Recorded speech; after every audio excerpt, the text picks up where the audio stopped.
What's Gonzalez do? Gonzalez goes to David Addington, the lawyer for the vice president. He says, David, do you think this be all right for the president to sign? And Addington says, oh, Alberto, you came to the right place. We've been working on this for months now. We've got some folks over there in Justice. I'll give you a memo tomorrow, or you can just sign it and give it to the president.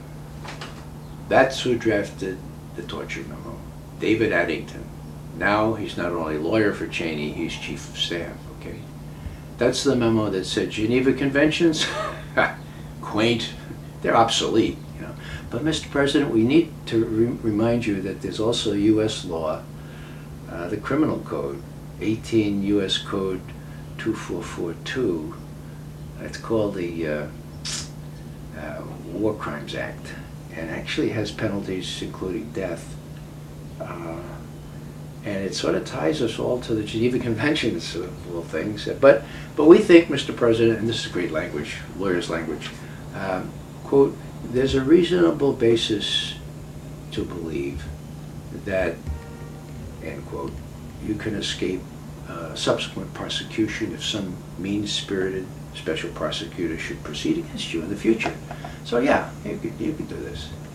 You can exempt whole categories of people like the Taliban, like Al-Qaeda, even though the Geneva Conventions don't allow that.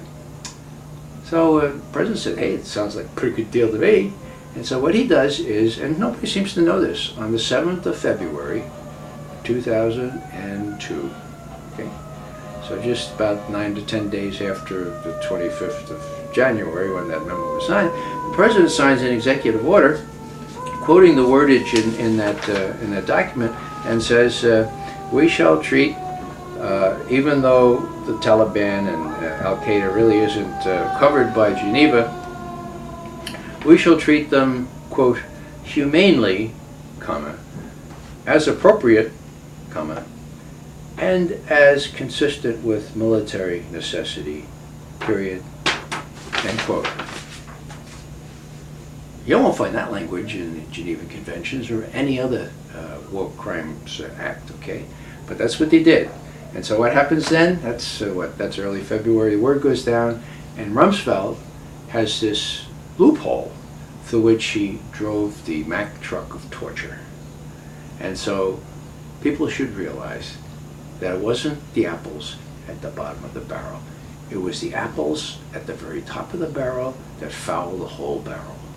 And that's demonstrated by documentary evidence. General Taguba, who did the first and only genuine investigation of all this, found out that military at the very top, and of course the generals that Rumsfeld was telling to torture, were the ones that set the tone. So the notion that a few people at the bottom get prosecuted for these despicable acts, there's no doubt that they should be prosecuted, while the upper brass is held harmless, is not my idea of what America is all about. I feel so strongly about torture for lots of reasons. I remember being asked to, a radio producer called me and said, Mr. McGovern, we're going to have 20 minutes on torture here, and we know where you stand. So we're going to have somebody from the other side, 10 minutes apiece. And I said, the other side? I said, oh yeah, we have somebody from the Reagan administration thinks torture is okay. And I wanted to say, well, bring them on, you know? But the phrase has been misused. So I calmed down and I said, well, now, McGovern, if you're going to do this, you ought to try to figure out the reasons that you would adduce why torture is not a good idea. I came up with 5, and they're the same 5 I use today. First off, what McCain always says, gives our country a bad name. Well, is that right? Yeah. Is it important? Yeah. Is it the most important? I don't think so. Second one up, it endangers our own men and women.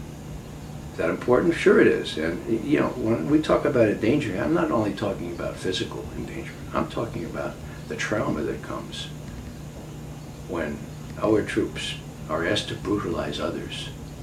And that kind of process brutalizes the brutalizer. So that's the kind of equally noxious effect of having troops torture people.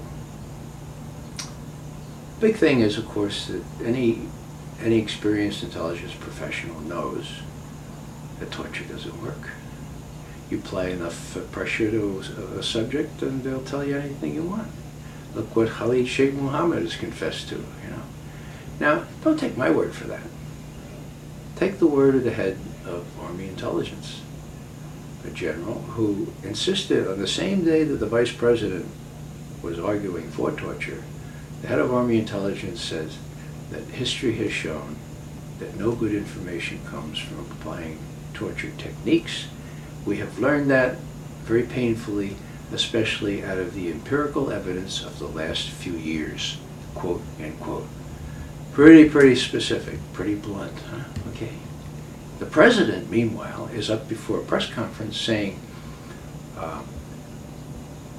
alternative interrogation techniques are the way to go. The Army is bound by the Geneva Conventions, but I need permission in this new legislation to apply these alternative interrogation techniques. And to their great shame, our congressmen and senators gave the President that power. Now that was, 10 months ago. The President was supposed to come up with a explicit directive or an explicit instruction with respect to what he believed to be acceptable torture techniques. He's not done so. Surprise, surprise. So when we talk about torture, we're talking about something that is so much apart from what I believe to be what America stands for. Even if it worked, I could understand it a little bit, but how it can be that people get their idea of torture from the television, where it always works if it's the good guys doing it, and I guess the last thing I'll say is, where are the moral voices in our country? The situation is very much akin to that in Germany in the 30s, where the Catholic Church, the Lutheran Church, they couldn't find their voice. They saw what Hitler was doing, they remained silent. Only a very few, like Dietrich Bonhoeffer, spoke out, and of course they got killed. Okay. What's happening today in our country? Presidential candidates are vying with each other to show how tough they are. And one says double the size of Guantanamo, and others say, yeah, torture is a great thing. Where are the mainstream churches? Where are the folks that claim to have some moral authority? Silent. Deafening silence. So it's up to you and me. It's up to us, I think. I try to do my little part when I got so upset about this that I took the big medallion that I received at my retirement ceremony, at which George Bush I sent a lovely letter.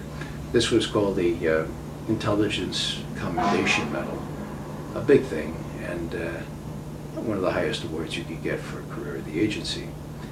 I decided that I couldn't be a part of this agency in any way any longer, and I took that down to the head of the House Intelligence Committee's office. His name was Hoekstra at the time. And I prepared a statement. I simply said, Mr. Hoekstra, I don't want to be associated with this agency in any way, however remotely, any agency that openly espouses torture. And we had the unseemly spectacle of the head of the CIA going down with the Vice President himself to Senator McCain's office, saying, no, you can prohibit the military from engaging in torture, but you have to let the CIA do it. That not only is immoral, unconscionable, but it's illegal. The head of the CIA is not supposed to be advocating for particular legislation, okay? Anyhow, that really got to me, and I started to think, if some people in Nazi Germany spoke out and said, no, this is wrong, I'm not going to do it, early enough, things could have changed. And when my grandchildren, I have 7 of them now, when they grow up, I say, oh, Grandpa, you worked for the CIA. What was it like to torture people? I want to be able to tell those folks, that I didn't do any torture, but that I didn't limit myself to writing op-eds or making speeches about it, that I sought and found a symbolic way to dissociate myself, not only with the torture, but with the agency that engages in this. So I left my battalion up there and asked Hoekstra to destroy it and take my name off agency rolls. Painful. It was a good place where I worked for 27 years.